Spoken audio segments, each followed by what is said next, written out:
প্রশ্ন 1 পুটকি 12 ব্যবস্থাপনা চক্রটি ব্যাখ্যা কর, অথবা একজন ব্যবস্থাপকের কার্যাবলী বর্ণনা কর। যা বি 2010 সকল বিভাগ 2017 2020 হিসাববিজ্ঞান 2014 2016 2018 ফিন্যান্স, অথবা ব্যবস্থাপনা একটি ঘূর্ণায়মান চক্র। আলোচনা কর, অথবা ব্যবস্থাপনার কার্যাবলী পুনরাবৃত্তি কর, অথবা ব্যবস্থাপকের কার্যাবলী আলোচনা কর। ব্যবস্থাপনা চক্র বা ম্যানেজমেন্ট সাইকেল বলতে বোঝায় একটি প্রতিষ্ঠানের লক্ষ্য অর্জনের জন্য ব্যবস্থাপক যে কাজগুলো ধারাবাহিকভাবে একের পর এক সম্পন্ন করেন। সহজ ভাষায়, আপনি যখন কোনো কাজ শুরু করেন তখন প্রথমেই আপনাকে একটি পরিকল্পনা করতে হয়। পরিকল্পনা করার পর সেই কাজ করার জন্য প্রয়োজনীয় মানুষ ও সরঞ্জাম জোগাড় করতে হয়। এরপর কর্মীদের নির্দেশ দিতে হয়, তাদের উৎসাহিত করতে হয় এবং সবশেষে দেখতে হয় কাজটি পরিকল্পনা অনুযায়ী ঠিকমতো হয়েছে কিনা। যদি কোনো ভুল হয় তবে সেই ভুল থেকে শিক্ষা নিয়ে আবার নতুন করে পরিকল্পনা করতে হয়। এই যে পরিকল্পনা থেকে শুরু করে নিয়ন্ত্রণ পর্যন্ত কাজগুলো গোল চক্রের মতো ঘুরতে থাকে, একেই বলা হয় ব্যবস্থাপনা চক্র। একজন নতুন শিক্ষার্থীর জন্য এটি বোঝা খুব সহজ। এটি অনেকটা ঘড়ির কাঁটার মতো। একটি কাজ শেষ হওয়ার সাথে সাথেই পরের কাজের প্রস্তুতি শুরু হয়ে যায়। এটি কখনোই থেমে থাকে না, বরং একটি সফল ফলাফলের জন্য এই প্রক্রিয়াটি বারবার চলতেই থাকে। ব্যবস্থাপনার কার্যাবলী ও ব্যবস্থাপনা চক্রের 10টি সহজ এবং বিস্তারিত বৈশিষ্ট্য নিচে আলোচনা করা হল যাতে একজন নতুন শিক্ষার্থী খুব সহজেই এটি বুঝতে পারেন। 1 পরিকল্পনা হল ভবিষ্যতের আয়না। ব্যবস্থাপনার প্রথম কাজই হল পরিকল্পনা। ভবিষ্যতে কি করতে হবে, কিভাবে করতে হবে এবং কার মাধ্যমে করতে হবে তা আগেভাগেই ঠিক করে রাখা। পরিকল্পনা যদি ভুল হয় তবে পরবর্তী সব কাজই বৃথা যেতে পারে। তাই এটি অত্যন্ত সতর্কতার সাথে করতে হয়। 2 সংগঠন বা কাজের কাঠামো তৈরি। পরিকল্পনা বাস্তবায়নের জন্য প্রয়োজনীয় মানুষ, যন্ত্রপাতি এবং কাঁচামালকে সুশৃঙ্খলভাবে সাজানোই হল সংগঠন। এখানে ঠিক করা হয় কে কার অধীনে কাজ করবে এবং কার কতটুকু ক্ষমতা বা দায়িত্ব থাকবে। এটি প্রতিষ্ঠানের একটি মজবুত ভিত্তি তৈরি করে।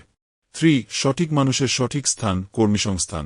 প্রতিষ্ঠানের কাজের ধরন অনুযায়ী যোগ্য ও দক্ষ কর্মী খুঁজে বের করা, তাদের নিয়োগ দেওয়া এবং প্রশিক্ষণের মাধ্যমে আরও দক্ষ করে তোলাই হল কর্মীসংস্থান। সঠিক মানুষ সঠিক জায়গায় না থাকলে প্রতিষ্ঠানের উন্নতি সম্ভব নয়। 4 নির্দেশনা বা পথ দেখানো। কেবল কর্মী নিয়োগ করলেই হয় না, তাদের বুঝিয়ে দিতে হয় যে তারা কখন কোনো কাজ করবে।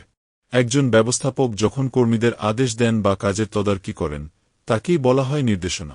এটি কর্মীদের লক্ষ্য অর্জনের পথে এগিয়ে নিয়ে যায়। 5 প্রেরণা বা মনের খোরাক যোগানো। কর্মীরা যেন কেবল ভয় নয়, বরং ভালোবেসে বা উৎসাহ নিয়ে কাজ করে, সেই ব্যবস্থা করাকে প্রেরণা বলে। কর্মীদের ভালো কাজের জন্য প্রশংসা করা বা পুরস্কার দেওয়া এর অন্তর্ভুক্ত।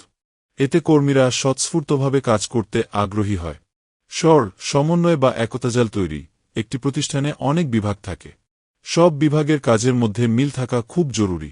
যেমন খেলার মাঠে সব খেলোয়াড় যদি নিজের মতো খেলে তবে দল হারবে, তেমনি প্রতিষ্ঠানের সব বিভাগকে এক সূত্রে গেঁথে লক্ষ্য অর্জনের দিকে এগিয়ে নেওয়াই হল সমন্বয়। 7 নিয়ন্ত্রণ বা ভুল সংশোধন। এটি ব্যবস্থাপনা চক্রের শেষ ধাপ। এখানে দেখা হয় কাজগুলো পরিকল্পনা অনুযায়ী হয়েছে কিনা। যদি কোনো বিচ্যুতি বা ভুল পাওয়া যায় তবে তা কেন হলো তা বের করে প্রয়োজনীয় সংশোধনমূলক ব্যবস্থা নিতে হয়। 8 পরস্পর নির্ভরশীলতা। ব্যবস্থাপনার প্রতিটি কাজ একটি অন্যটির ওপর নির্ভর করে। ভালো পরিকল্পনা ছাড়া ভালো সংগঠন হয় না, আবার সঠিক নিয়ন্ত্রণ ছাড়া পরবর্তী পরিকল্পনা করা যায় না। প্রতিটি ধাপ একে অপরের পরিপূরক হিসেবে কাজ করে। 9 অবিরাম ও ঘূর্ণায়মান প্রক্রিয়া। ব্যবস্থাপনার কাজগুলো কখনোই শেষ হয় না। নিয়ন্ত্রণের মাধ্যমে যখন কোনো ভুল ধরা পড়ে তখন সেই তথ্য ব্যবহার করে আবার নতুন করে পরিকল্পনা শুরু হয়। এভাবেই এই প্রক্রিয়াটি চক্রাকারে ঘুরতে থাকে। 10 সাফল্যের মূল চাবিকাঠি। একটি প্রতিষ্ঠান কতটুকু সফল হবে তা নির্ভর করে এই ব্যবস্থাপনা চক্রটি কতটুকু নিপুণভাবে পরিচালিত হচ্ছে তার ওপর। এই ধারাবাহিক কাজগুলো সঠিকভাবে পালন করলেই প্রতিষ্ঠানের লক্ষ্য অর্জন সম্ভব হয়। আমি কি আপনাকে এই ব্যবস্থাপনা চক্রের কোনো একটি নির্দিষ্ট ধাপ, যেমন পরিকল্পনা বা প্রেরণা, সম্পর্কে আরও বিস্তারিত এবং বাস্তব উদাহরণ দিয়ে বুঝিয়ে দিতে পারি?